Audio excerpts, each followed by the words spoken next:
Hey there, everybody. Thank you so much for joining me here on Wave Now. I'm Myra Ansari. I hope you're having a good day so far. So we're expecting to learn more today from Louisville officials about the incidents outlined in the U.S. Department of Justice's report on the conduct and issues involving the city's police department. City officials are gathered at Metro Hall right now. They're getting ready to start here shortly. Louisville Mayor Craig Greenberg, along with LMPD's chief and others, are going to make the announcement here today at noon. This comes after countless public forums in reaction to the DOJ report. It detailed years of use of excessive force, invalid warrants, unlawful stops, and discrimination with LMPD. The findings listed several points for the department to improve, including use of force, including new policies and training. So it's starting. Let's listen in. The Metro government, we're working every day to make Louisville a safer, stronger, and healthier city. One critical ingredient of that work is trust. As public servants, we all have to earn and keep the public's trust in order to serve them. And that starts with me and our chief of police. We took an important step in that direction yesterday with the announcement that we're reforming a new and independent Department of Records Compliance to process the backlog of open records requests. Today, we're taking another important step in that direction to strengthen trust and to let the community know that our administration is serious about transparency and accountability in city government. In March, the United States Department of Justice released the report it compiled following its investigation of the Louisville Metro Police Department and Louisville Metro government. This was a pattern and practice investigation, meaning that the DOJ was looking at the department itself rather than individuals within the department or individual events. Attorney General Garland and his team stood at this very podium and read selections of their findings. And they concluded that the vast majority of LMPD officers are good and honorable people who are doing this work because they want to serve our community, keep people safe, and help their neighbors. And that's certainly been my conclusion from working alongside our officers every day for 5 months.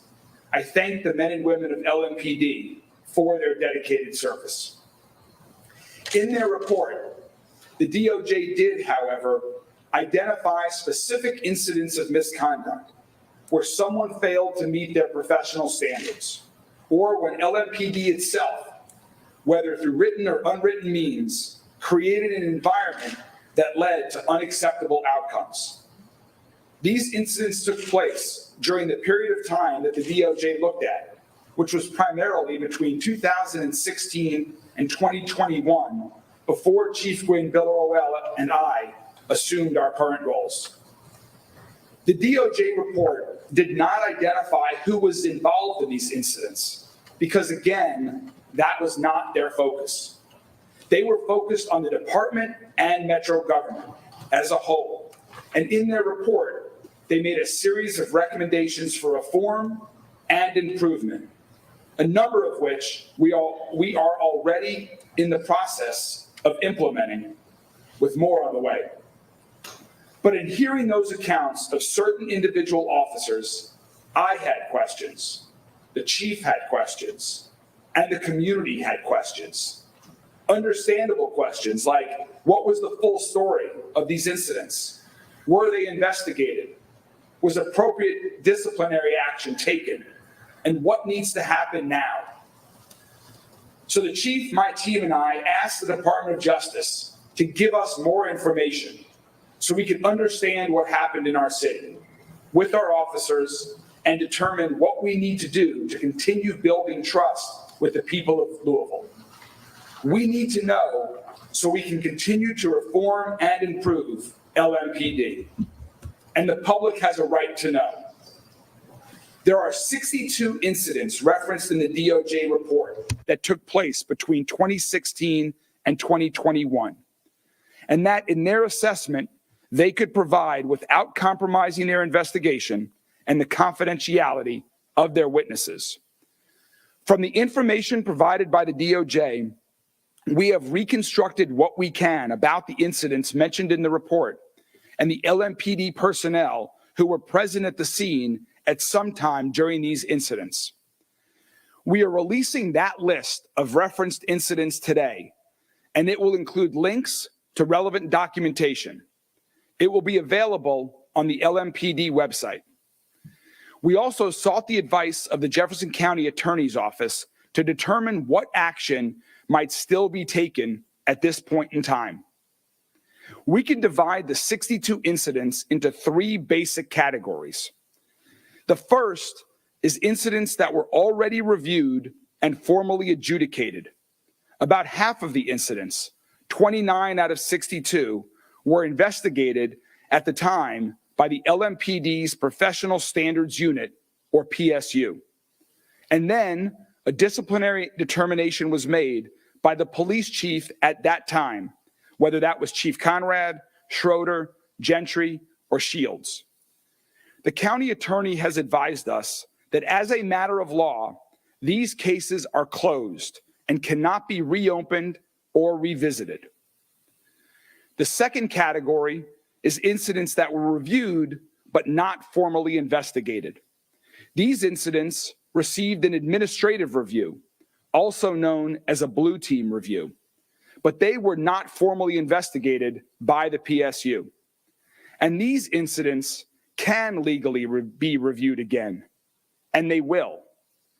Interim Chief Gwynn Biller-Roel will review each of these 21 cases and determine what, if anything, should happen now in terms of discipline.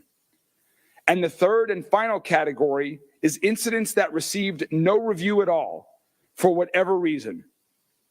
There are 12 of those incidents. The chief will fully review and evaluate each of these and decide if further investigation or discipline is called for.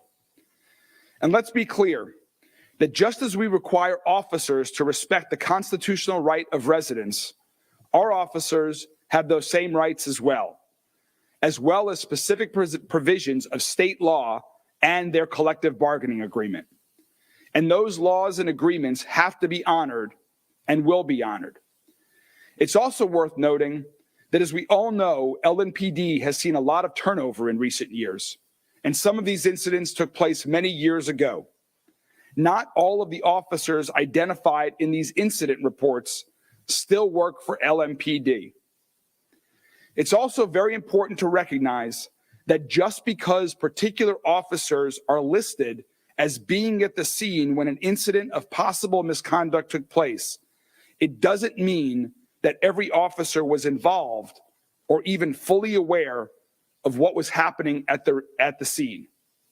Again, it's very important to recognize that just because a particular officer is listed as being at the scene when an incident of possible misconduct took place, it does not mean that every officer was involved or even fully aware of what was happening at the scene. These are often chaotic situations with a lot going on. No one should make assumptions without getting the facts. We also need to be mindful of the role that inadequate supervision or training may have played in an individual officer's decision. That's why it's important that each applicable case gets a thorough review. If the review indicates that further disciplinary action is deserved, then the chief will take further disciplinary action. When the results of this further review are complete, we will publicly share that information. And we are also working to release the body camera footage referred to in all of these incidents. That too will be publicly shared when available. I have asked LMPD to work to have all of this completed and publicly released within 60 days of today. So now let's hear a little bit more from our interim chief of police, Jacqueline Gwynn Biller-Roel. Thank you, Mayor, and to the Mayor's administration, to our elected officials that may be present with us today, to LMPD personnel, and to the community. I stand here today and again for my commitment with the mayor and my commitment to this police department and to my stance to always move forward with trust and transparency. And we are in a position as of today that we are showing our commitment. We have stated from the beginning that we want the community to understand and to know that we are an LMPD that we want you to be proud of as we move forward in this movement of keeping our community safe.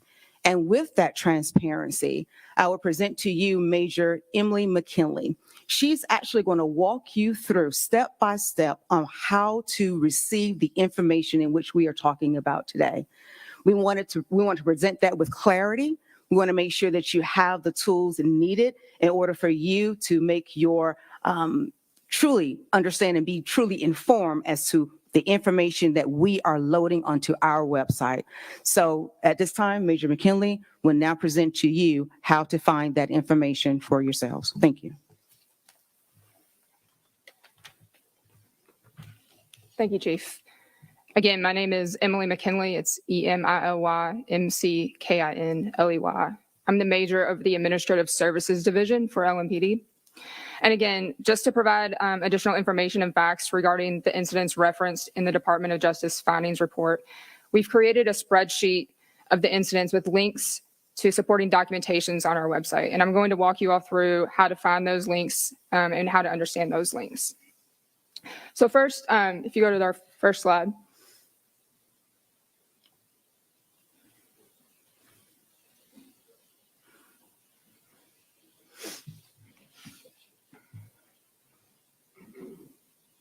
Okay, so you'll go to our public website. It's www.louisville-police.org.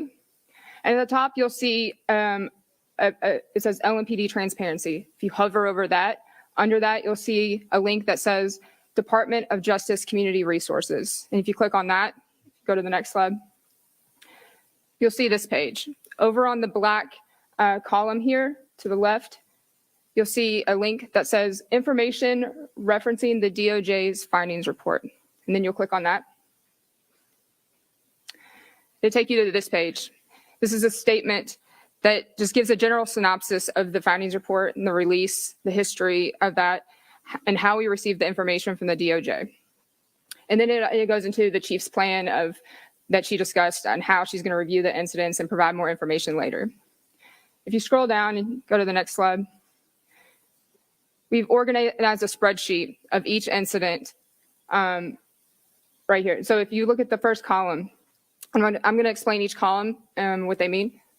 So the DOJ line item. So the DOJ provided a list of incidents, and we went ahead and numbered those incidents. So the list that they provided, we attributed numbers to those. So the first incident here. And then the second column is the identifying information provided by the DOJ. So when they provided information that we requested to identify further information on these incidents, this is specifically the report numbers or case numbers that they provided for us to go back and refer to and try to find more information. The next column is the findings report page. So if you refer to the DOJ findings report, this is the page number that you'll find the paragraph of the incident that they are referring to. And then further, the paragraph number. So we've further identified the paragraph on that particular page that you need to refer to find more information on their assessment of that incident. The next is the section. So there's 8 different sections in the DOJ report. And so these refer to the sections of the DOJ report that these incidents are involved in. And then we get into the documents. So the first column is our blue teams. And like the mayor described, the blue team is essentially an administrative incident report. And so that's what the AIR stands for, is administrative incident report. These are often completed by supervisors at the time of the incident. When an officer reports the incident to the supervisor, this is the documentation that the supervisor completes. It's then sent up to the chain of command all the way through the chief's office for review. So those are links to those documents. Then we have PSU case. So these would be links to PSU cases if a PSU case was initiated on this incident. And PSU stands for our Professional Standards Unit. So that is our unit that investigates administrative policy violations. The next column is PIU case. So PIU stands for Public Integrity Unit. This is our unit that would investigate any sort of criminal complaint against an officer. So if there was a criminal investigation on an officer relating to this incident, you'll find the supporting documentation there. Sometimes you'll have both PSU and PIU cases. And then discipline. So the next column is discipline. If there was any discipline imposed by the chief at the time, there's findings letters here that were written by the chief to the officer that documents that discipline. And then the last column is other supporting documents. So this might be arrest citations or police reports or any other information that we might have for these cases. So that's the spreadsheet there in a nutshell. It should be easy to find. The other thing I know that the mayor and the chief noted is body-worn camera video and photos. So those are currently being redacted for personal identifying information. So, we don't want people's social security numbers or date of births on there. So we need to go through all of those videos, make sure those are redacted appropriately, and any other sensitive information, like if it was at a hospital or someone's inside someone's residence. So that sort of thing is being redacted by our open records unit. Again, we asked for patience on that. We're talking about over 60 incidents. There's several body cam videos related to each one of these. Several of these videos are up to an hour or hour or two long. So it takes time for someone to go through all of these videos and properly redact those. But once those are completed, we'll provide links to those videos in bulk under the supporting documentation. And we'll advise when that's complete. Again, we hope this spreadsheet will allow the community to objectively review and understand these incidents and provide factual context and transparency and be available to everyone to review in their own time. So, thank you. Thank you very much, Major McKinley. Just a couple of final comments before we take some questions from the media. First, this is not something that we had to do. We did this because, as I mentioned earlier in my remarks, the chief, myself, others of my administration, her senior leadership team thought this was important to be transparent with the community. We don't believe that any city who has been presented with a findings report by the DOJ has done something like this before, trying to make it user-friendly so that even notwithstanding the vast amount of information that is here, individuals who want to know more can learn more. And so we are erring on transparency here. And also one thing is Major McKinley mentioned is in terms of like the different categories. So there are 8 different categories within the DOJ report of 8 different topics. And so we have these incidents are within each of those different categories. So for example, the first category is use of force. 14 of the 62 incidents are categorized as use of force issues. So that also helps to categorize it. And in closing, I just want to go back to something that we saw across the street last month in the Metro Council chambers. Councilwoman Paula McCraney was speaking to a group of LMPD officers who were present. And she urged them to stand up if they want to work for a police department that will reward officers who uphold their oaths and bring honor to the badge, and that absolutely hold those who don't accountable. All of the LMPD officers who were in the room immediately stood up. It was a powerful moment. And as I said in my budget address, I want to thank those officers for taking that stand. I am proud to stand with them and with so many of their fellow officers, as well as people across our city who are working together to strengthen the connection between our police department and our entire community. One way we strengthen that relationship is through transparency. And what we're doing today is one more step in that direction. There will be many more steps in that direction as well.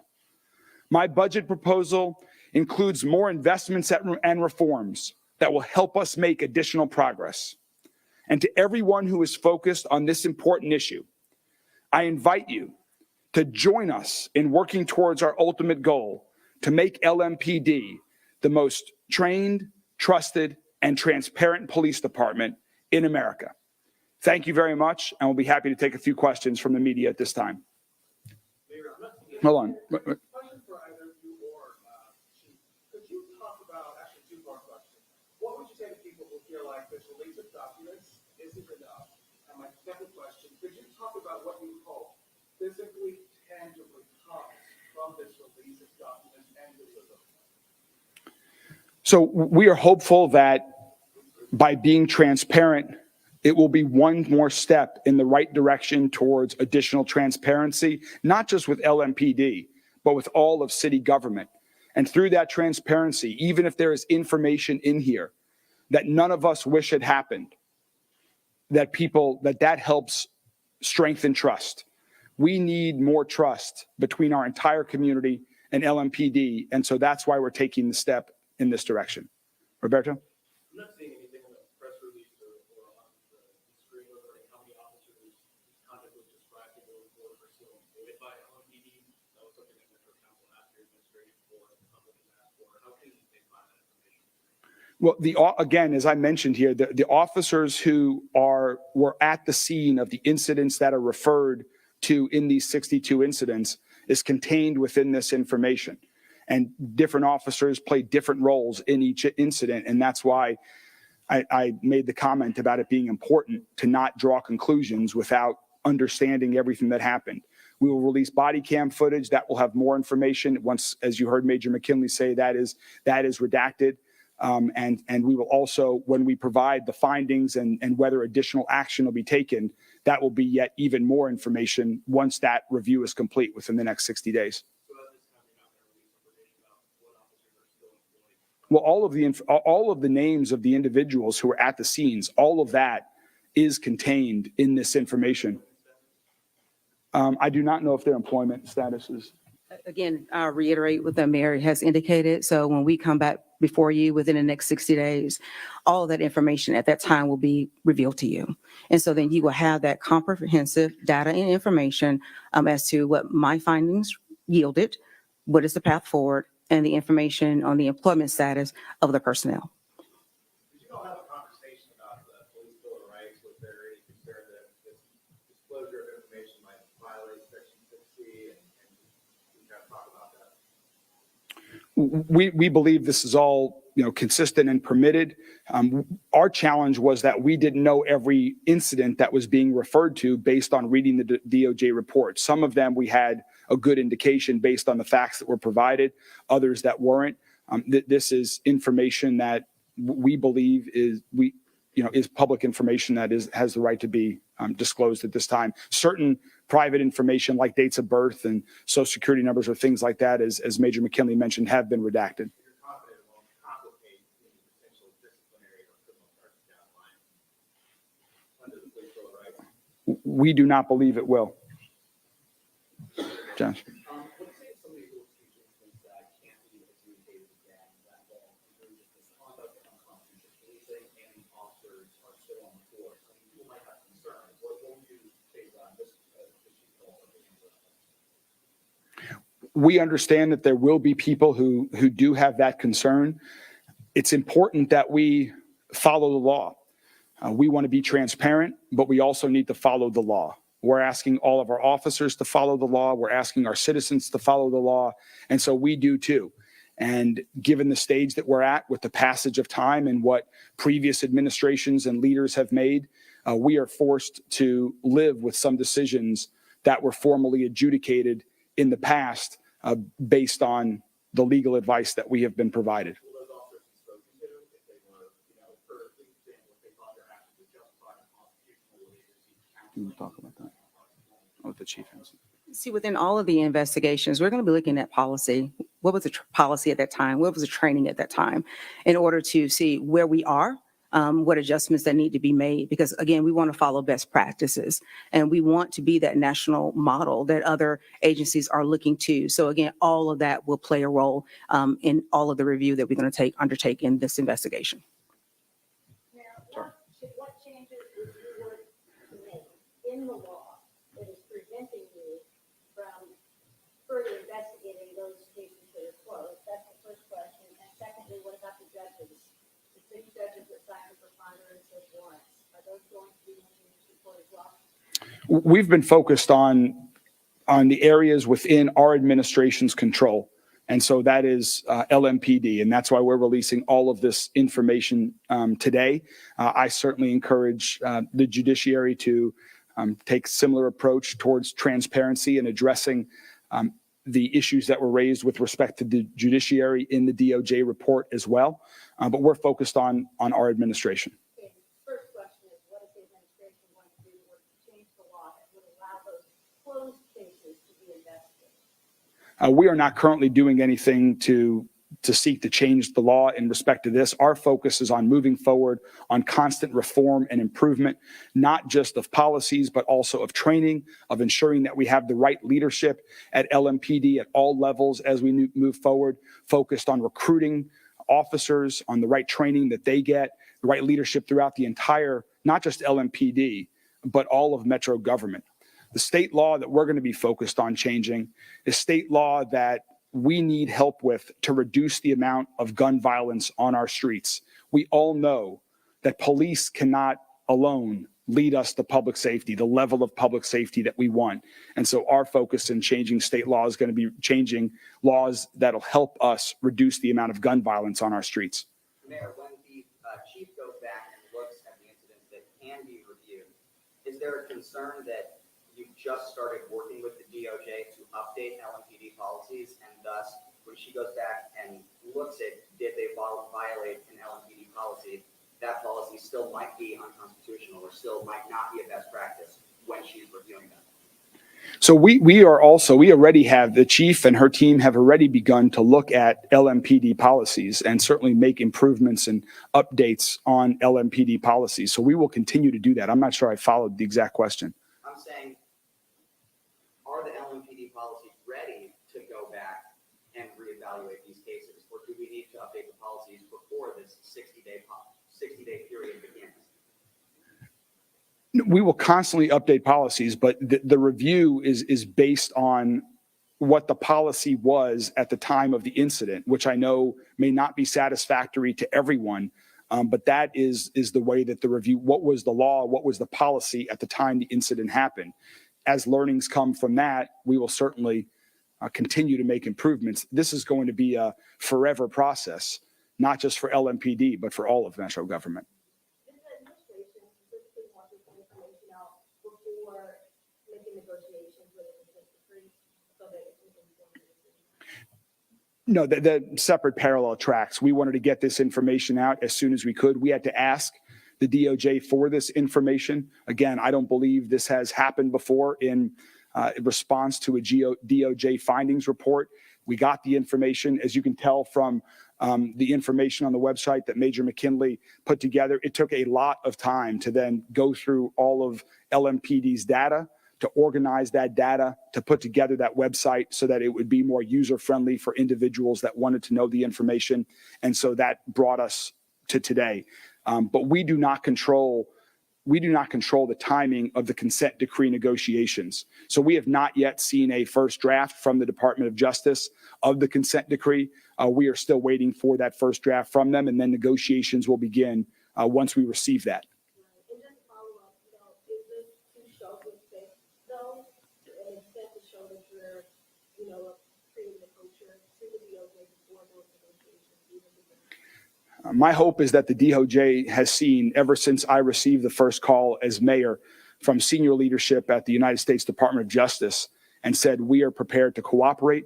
We are ready to cooperate. We want to cooperate. It's the right thing to do. The chief of police supports cooperating with you and working together. And so this is just yet another indication of that since that very first call they made to me as mayor. As far as the incidents that have already been reviewed and closed, are you on taking a stance that the DOJ could have never mentioned those in the report? No, that is not our position. Our position is that, we are releasing that information today.